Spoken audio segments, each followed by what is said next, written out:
लोग जो हैं वो समझते थे कि शायद हम 13-14 घंटे का रोजा रखेंगे तो शायद कुछ कम होगा वजन, लेकिन वो उल्टा 2-3 kg तक जो है वो बढ़ चुका है। अब इसे कम कैसे करें?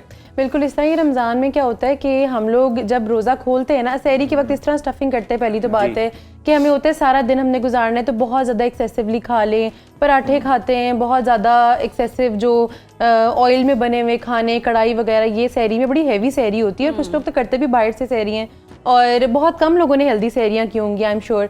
तो और मौसम भी कुछ इस तरह का था, थोड़ा सा प्लेजेंट था इनिशियल डेज में, तो फिर खाया भी ज्यादा जाता है। रातें ठंडी थी तो वो उसमें जरा मूड भी अच्छा होता है तो खाया भी ज्यादा जाता है। तो ये एक हुआ।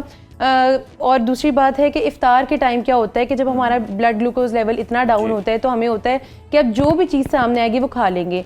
और इस तरह के जब आप रोज़े की हालत में प्रिपेयर भी कर रहे होते हैं ना खाना, तो वो क्या होता है कि आप इतना ज़्यादा प्रिपेयर कर लेते हैं और इतने ज़्यादा ऑप्शंस रख लेते हैं, आपको लगता है आप सब खा जाएंगे। और आपको पता है ब्रेन को मैसेज मिलता है थोड़ा लेट, यानी आप खाना स्टार्ट होते हैं थोड़ी देर बाद ब्रेन को मैसेज मिलता है कि आप फीलिंग ऑफ सैटिस्फैक्शन। तो जब तक आप बहुत ज़्यादा ओवर ईट कर लेते हैं ब्रेन को मैसेज मिलने लगता है, और फिर आहिस्ता आहिस्ता आपको इतनी एसिडिटी, इतनी तबीयत खराब होती है जिसकी वजह से फिर वेट गेन हो जाता है, बिकॉज आप एक्सेसिवली खा लेते हैं, एक्सेसिव मीठे ड्रिंक्स पिए जाते हैं। खजूर से तो हम खोलते हैं वो भी ब्लड ग्लूकोज लेवल को ऑब्वियसली स्पाइक देता है, बट क्योंकि सुन्नत है तो उसके बाद हमें अवॉइड करना चाहिए कि हम बहुत ज़्यादा शुगरी ड्रिंक्स नहीं पीनी थी और बहुत ज़्यादा फ्राइड आइटम्स नहीं खानी थी। बट सिंस आप खा चुके हैं तो आगे वाला पैटर्न जो है वो हमें हेल्दी रखना है। तो उसमें ये है कि रमज़ान में हम रोज़ा रख रहे थे 12 घंटों का या 13 घंटों का हो गया था, अब हमने रोज़ा रखना है 16 घंटों का, और हमने इंटरमिटेंट फास्टिंग करनी है ताकि जितना भी हमारा फैट है हमारी बॉडी पे आ गया है या बहुत ज़्यादा रिटेंशन हो गई है बहुत ज़्यादा सॉल्टी एंड शुगरी ड्रिंक्स की वजह से,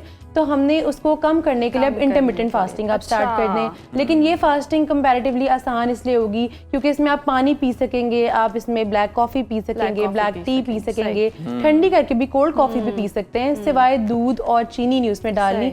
तो मतलब आप 0 कैलोरी वाली सारी ड्रिंक्स ले सकते हैं। आप कह रही हैं जितना रमजान में खा के वो जो चर्बी चढ़ गई है ना, वो अब उतारने वाला सिलसिला अब उसको रिड्यूस करने का टाइम आ गया, और ये इजियर फेज है क्योंकि इसमें आप पानी पी सकते हैं। कैसे? अभी तो ईद पे भी लोगों ने बड़े प्लान बनाए हुए हैं, क्या करेंगे? अच्छा, ईद को मैं हमेशा ये कहती हूँ कि ईद को एंजॉय करें, बिकॉज आपको पता है साल में सिर्फ 2 दफा आती है, तो ये ऐसी फेस्टिविटी है कि इसमें हम खा लें कोई बात नहीं, उसके बाद फिर ट्रैक पे आ जाएं। फिर आप जब आप डेडिकेटेड और मोटिवेटेड होके आते हैं ना ट्रैक पे, तो फिर there is no way back, फिर आप लगे ही रहते हैं। आप 2 दिन कर लेना, मतलब 72 आवर्स बेसिकली आपको चाहिए, 3 दिन आपको चाहिए। उसमें क्या होता है कि आपकी बॉडी एक तो अडेप्ट भी कर जाती है न्यू कैलोरिक डेफिसिट के साथ, आपके सर में दर्द नहीं होता, बॉडी में विथड्रॉल के सिम्टम्स नहीं आते, और क्या होता है कि आपको आदत हो जाती है, आपका स्टमक भी यूज्ड टू हो जाता है उतना खाने का, उसी रूटीन का।